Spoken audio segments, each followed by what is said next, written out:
Welcome to Comparative Anatomy. This video is on the mammalian respiratory system.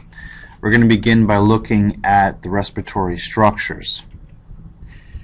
When air enters a mammal, it's going to enter through either the nose or the mouth.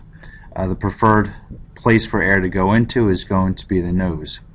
When air enters the nasal cavity, there's going to be hairs that are going to filter debris out of the air. The air is also going to travel through the sinuses. The sinuses have two functions. One, they warm up the air, and two, they're going to moisten the air. Whether air enters the mammal through the nasal cavity or through the mouth, air is going to enter the back of the throat, which we call the pharynx. From the pharynx, there's two tubes that air can go down. Air can go down the esophagus, which leads to the stomach, or it can go down the trachea, which is going to lead to the lungs.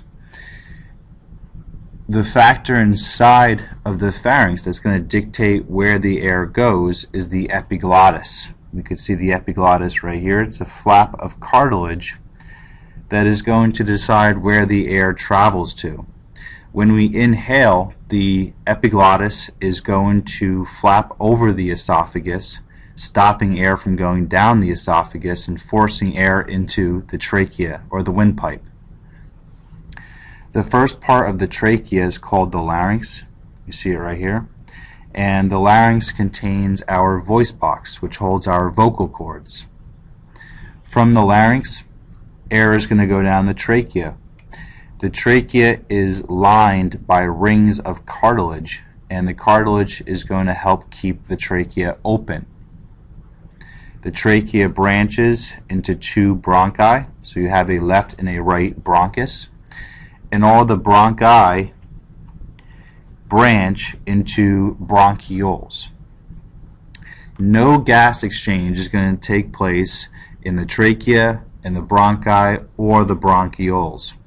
All gas exchange takes place in these tiny little air sacs that are found at the end of the bronchioles, and these structures are called alveoli.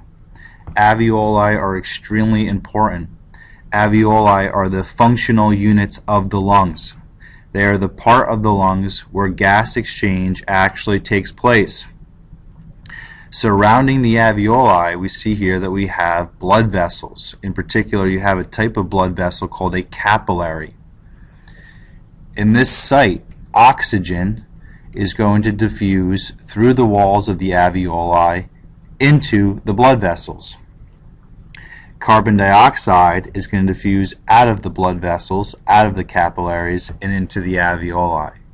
This gas exchange takes place in the alveoli within the lungs. Surrounding the lungs is a structure called the pleura. The pleura makes up the outer covering of the lungs. And attached to the bottom of the lungs is going to be the muscle that's going to cause us to inhale or exhale. It's called the diaphragm.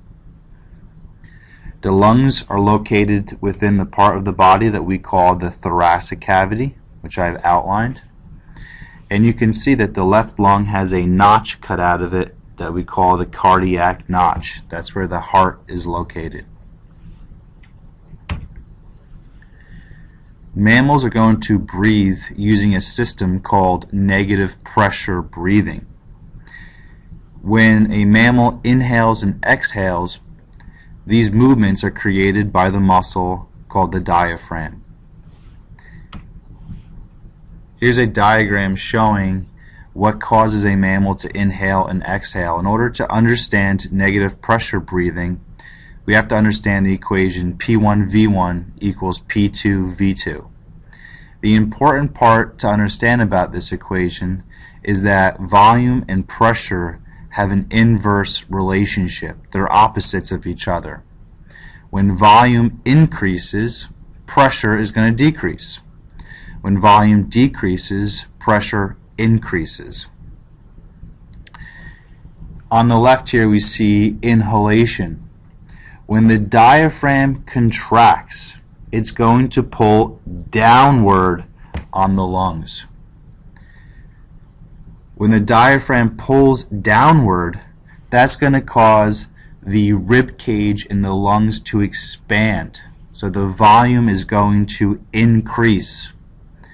Since the volume increases, this is going to cause the pressure to decrease. A decrease in pressure causes a vacuum to be created. That vacuum is going to suck air into the lungs. When the diaphragm relaxes, it moves upward. And that's going to cause the volume of the lungs to decrease. Since the volume decreases, the pressure increases. That increase in pressure is going to force air out of the mammal, causing him to exhale. The normal amount of air that you inhale and exhale with each breath is called your tidal volume. You never fully empty your lungs. There's always a small amount of air left over that's going to stop your lungs from collapsing. That leftover amount of air is called the residual volume. The maximum amount of air that you can breathe in and breathe out is what we call the vital capacity. Your breathing rate is controlled in two parts of your body. The first part of your body is going to control your breathing rate, how fast you breathe, is called the breathing control centers.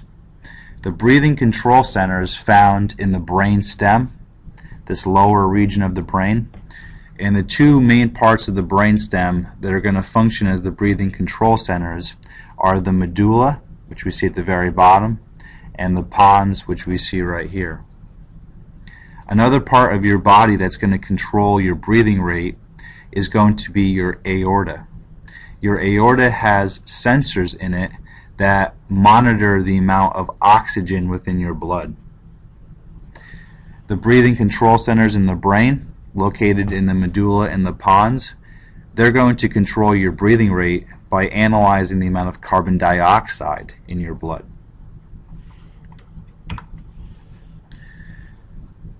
This is a negative feedback diagram showing us how we control our breathing rate.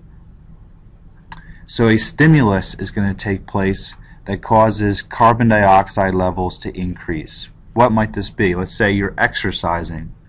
When you exercise, you consume more oxygen and you produce more carbon dioxide.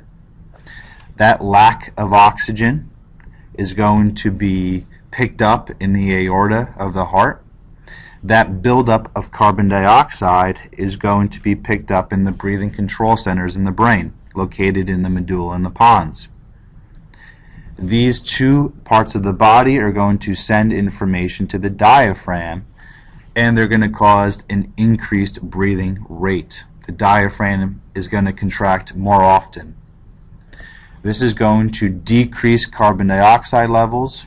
It's going to increase oxygen levels and bring our body back to having the right amount of oxygen and carbon dioxide within our blood. This concludes the mammalian respiratory system.